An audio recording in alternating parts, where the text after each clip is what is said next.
Dear students, all of you welcome to this class. Today we are to going on discussing on production and manufacturing content. On this topic, we have to discuss about the hydraulic and pneumatic systems.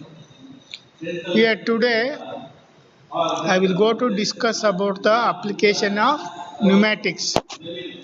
Dear students, before going to studying the applications of pneumatics, we have to confirm about the definition of pneumatics.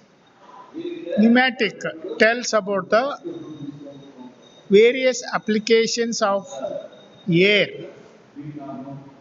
The word pneuma, taken from the Greek language, means breathing. And pneumatic system get compressed air as an energy input, then converts it into a suitable work, and after that exhaust back to the atmosphere. This process of intake and exhaust is compared with breathing. And then definition of the pneumatic. The pneumatic is a science under which you study the properties of and applications of air. Students, on the reference of the applications of air, a great scientist called a Boyles was given a statement about the pressure and volume of the air. Robert Boyles, an English scientist, was among the first to experiment with the pressure volume relationship of the gas at constant temperature. And what is the statement of the Boyle's law? Before going to looking for that statement, we can discussing details about the volume and the pressure relationship between them.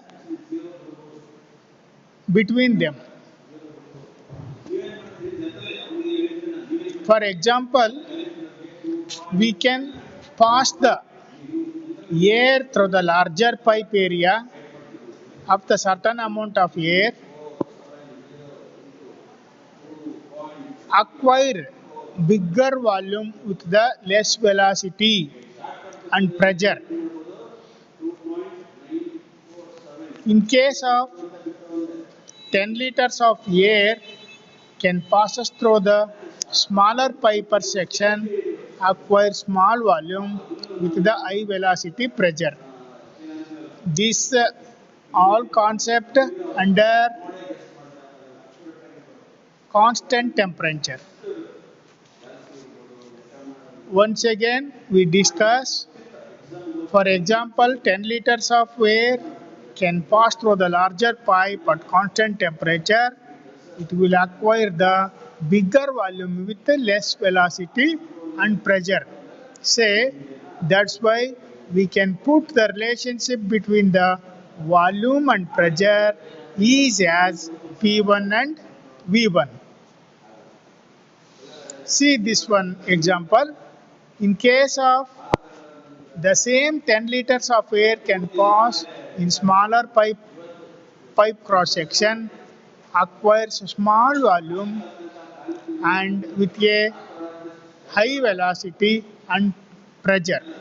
That's why we can put the relationship for this one as P2 and V2.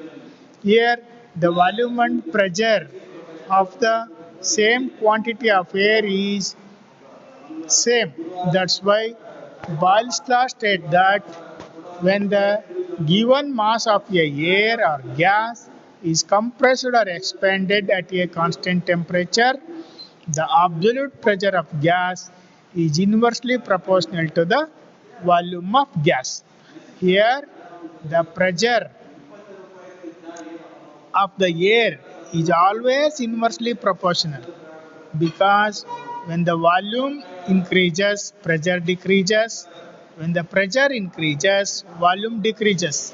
That's why Boyle's law states that if a given mass of a gas is compressed or expanded at a constant temperature, then the absolute pressure is inversely proportional to the volume. That's why its pressure is inversely proportional to volume.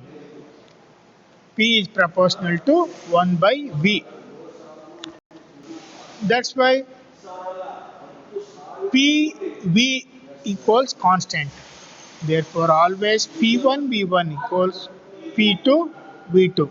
This is the final statement of the Boyle's law.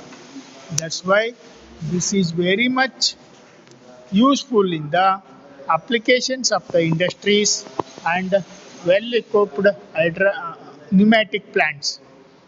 That's all, students. We can meet in next class.